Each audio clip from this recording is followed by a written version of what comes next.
Hello everyone. आज हम लोग इस बात पे चर्चा करेंगे कि कैसे इंडिया को फाइनेंशियली स्ट्रांग बनाया जाए या इकोनॉमिकली स्ट्रांग बनाया जाए। और मैं आज एक इंडिविजुअल लेवल की बात कर रहा हूँ, यानी 1.4 बिलियन पॉपुलेशन की बात कर रहा हूँ अपने कंट्री की। तो एक इंडिविजुअल क्या क्या कर सकता है, और ये वीडियो में बहुत बड़ी बातें नहीं कही गई है कि हाँ भाई ये वाले बिजनेस प्लान को आप एडॉप्ट कर लो, ये स्टॉक खरीद लो और सारी बातें। तो एक सिंपल सा एक फंडा जो हम लोग अपने लाइफ में अडेप्ट कर सकते हैं, एक स्टूडेंट से लेके एक यंग या ओल्ड पर्सन या किसी भी सेक्शन ऑफ सोसाइटी का इंसान हो, वो इस चीज़ को इम्प्लीमेंट कर सकता है। तो सबसे पहले किसी भी इकोनॉमी को समझने के लिए इम्पोर्टेंट है कि इंपोर्ट और एक्सपोर्ट को समझाया जाए। तो इंपोर्ट और एक्सपोर्ट सिंपली क्या होता है कि ये वर्ल्ड है आपको, ठीक है, और ये अपनी कंट्री फॉर एग्जांपल इंडिया, ठीक है। हाँ, तो आप दुनिया से जितनी भी चीज़ें ले रहे हो, फॉर एग्जांपल आईफोन आप ले रहे हो चाइना से, और बाकी सारी चीज़ें जो भी आप लेते हो, कार लेते हो, मैन्युफैक्चरिंग पार्ट लेते हो, बहुत सारी चीज़ें लेते हो, तो उसको क्या कहते हैं, इम्पोर्ट। यानी मैंने किसी जगह से कोई सामान लिया है, यानी वर्ल्ड के किसी कोने से अदर देन इंडिया, ठीक है। एक और चीज़ है दूसरी, वो है एक्सपोर्ट। यानी आप इंडिया से बाहर, सॉरी ये एरो गलत बन गया, ये इंडिया से बाहर आप किसी चीज़ को भेज रहे हो, यानी वर्ल्ड में भेज रहे हो। क्या क्या भेज सकते हो, ये सवाल बहुत ही प्रश्नवाचक चिन्ह वाला है कि क्या क्या भेज सकते हो। असल में ये सवाल होना चाहिए क्या नहीं भेज सकते हैं। तो India is such a strong country कि आप हर कुछ भेज सकते हैं बाहर, बट हाँ अभी कुछ समय लगेगा इस चीज़ के लिए। तो खैर, जैसे फॉर एग्ज़ाम्पल आप ग्रेन, शुगर, ठीक है, ये सारी चीज़ें अगर आप भेज रहे हैं, एक एग्ज़ाम्पल लिया मैंने, तो इसको क्या कहेंगे, एक्सपोर्ट। यानी इधर से बाहर भेज रहे हैं। फॉर एग्ज़ाम्पल आप ड्राई फ्रूट्स भी भेजते हैं, ठीक है, सेब भी भेजा जाता है, तो सारी चीज़ें बाहर कंट्री में भेजे जाते हैं, इसको कहते हैं एक्सपोर्ट। नाउ हम इन दोनों के पर्सपेक्टिव से समझेंगे कि कैसे ये चीज़ें इफ़ेक्ट करती हैं, और डेली लाइफ में भी हम इससे रिलेट करेंगे इस चीज़ को। सबसे पहले हम इंपोर्ट के ऊपर चर्चा करेंगे, ठीक है। ये एक नेगेटिव चीज़ है ऑफ कोर्स, ठीक है, इंपोर्ट हमेशा नेगेटिव होता है। इंपोर्ट का मतलब क्या है, किसी चीज़ को आप इंपोर्ट कर रहे हो, फॉर एग्ज़ाम्पल आईफोन को आप इंपोर्ट कर रहे हो, ठीक है, या फिर आप कोई भी कार मैन्युफैक्चरिंग पार्ट को, या किसी चीज़ के इंजन को, या किसी भी ऑब्जेक्ट को आप क्या कर रहे हो, इंपोर्ट कर रहे हो। इसका मतलब पहला प्रश्न ये उठता है कि क्या हम अपने कंट्री में इस चीज़ को बना सकते हैं। एज ए इंडिया हम बना सकते हैं, नो डाउट, बट हम इंपोर्ट कर रहे हैं। सेकंड थिंग के बारे में कि ये आपको क्या कहता है, डिपेंडेंट बनाता है, ठीक है, डिपेंडेंट।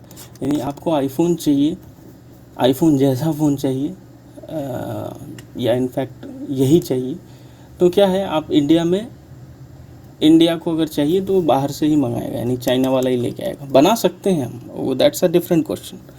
और भी बाकी प्रोडक्ट है वो सब हम बाहर से ले रहे हैं, जैसे ऑयल भी हो गया, और भी बहुत सारी चीज़ें। तो ये क्या करती है आपको, ये डिपेंडेंट बनाती है। ये हम किसी चीज़ पे निर्भर है, तो निर्भरता जो है क्या करती है, व्यक्ति को कमज़ोर करती है। एक सिंपल सी चीज़ है।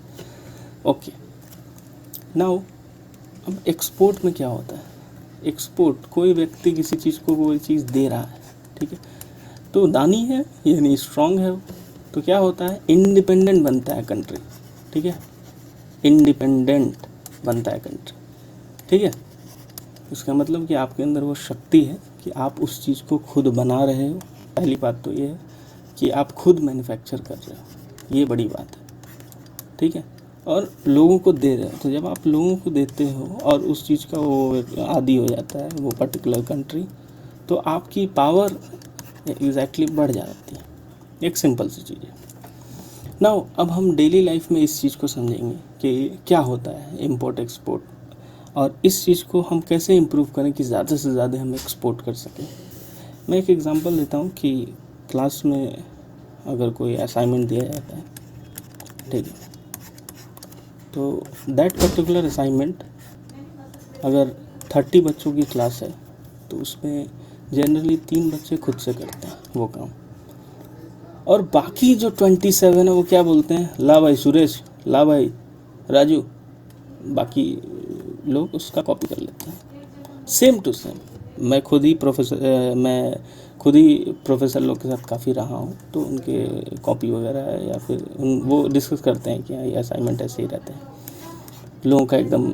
ऑलमोस्ट जितने भी मुझे टीचर या प्रोफेसर मिले वो यही बोलते हैं कि ऑलमोस्ट असाइनमेंट 2-3 लोगों का खुद का रहता है, बाकी सबका ऐसा ही होता है, और आपने भी एक्सपीरियंस किया हो। तो ये जो 3 लोग हैं ये हमेशा इंडिपेंडेंट है, यानी ये असाइनमेंट, ये एग्ज़ाम नहीं, ये हमेशा खुद से करेंगे अपना काम, और ये क्या हो जाएंगे, डिपेंडेंट, ठीक है। और जनरली ऐसे लोग जो इंडिपेंडेंट होते हैं, भले ही वो कम आए मार्क्स, ये मैं मार्क्स की चर्चा नहीं कर रहा हूँ, भले उसको जस्ट पास हो या फिर कुछ भी हो, बट वो इंडिपेंडेंट है, खुद से कर रहा है। तो ये आदत क्या होगी, ये इंडिपेंडेंसी किसकी आदत होगी, ये व्यक्ति एक्सपोर्ट के लायक है, यानी लोगों को दे सकता है, और ये व्यक्ति हमेशा इंपोर्ट वाला ही रह जाएगा, ठीक है। तो अपने जीवन में एक चीज़ ज़रूर लाएं, क्या लाएं, सोल्यूशन क्या है प्रॉब्लम का, सबसे पहला, do your work by your self. ये ठीक है, ये अंग्रेजी में लिखा है, बट इसमें आपने सुना होगा कि अपना काम स्वयं करें, खुद से ही करें। बहुत ज़्यादा प्रॉब्लम है तो किसी से हेल्प लें। जनरली ये एक चीज़ फाइंड आउट किया जाता है, जो लोग अमेरिका में रहते हैं और वो एक चीज़ को फील करते हैं कि जो अमेरिकन्स हैं वो क्या करते हैं, अगर उनको कोई टास्क दिया जाता है, ठीक है, तो वो जी जान लगा देते हैं कि मैं खुद से करूँगा इस चीज़ को। वो हेल्प लेने में क्या शर्माते हैं, उनको आदत नहीं है हेल्प लेने का, यानी वो इंडिपेंडेंट बनना चाहते हैं। भले ही मैं अधूरा करूँ, भले ही 70% में अपना काम करूँ, बट मैं खुद से करूँगा भाई। वहीं पे अपने कंट्री के लोग जो मैं बताया हूँ जितने प्रतिशत, वो लोग चाहते हैं कि अरे यार तू कर दे, जुगाड़ लगा दे, ये काम कर दे, वो काम करता है। हमारे अंदर पूरा पोटेंशियल है, 100% पोटेंशियल है किसी भी चीज़ को क्रिएट करने का, टैलेंट भी है। आप एक एग्जांपल देखिए, टैलेंट ना होता तो आज के डेट में हर जगह, हर कंपनी में ऑलमोस्ट इंडियंस जो है वो ऊंचे पायदान पे हैं। तो हमारे अंदर सारे तरीके की पोटेंशियल है, नो डाउट। तो यही हमारा एक छोटा सा था कि अपना काम स्वयं करें और चाहें कि हम इंडिपेंडेंट होकर अपना काम करें, ठीक है। Thank you so much.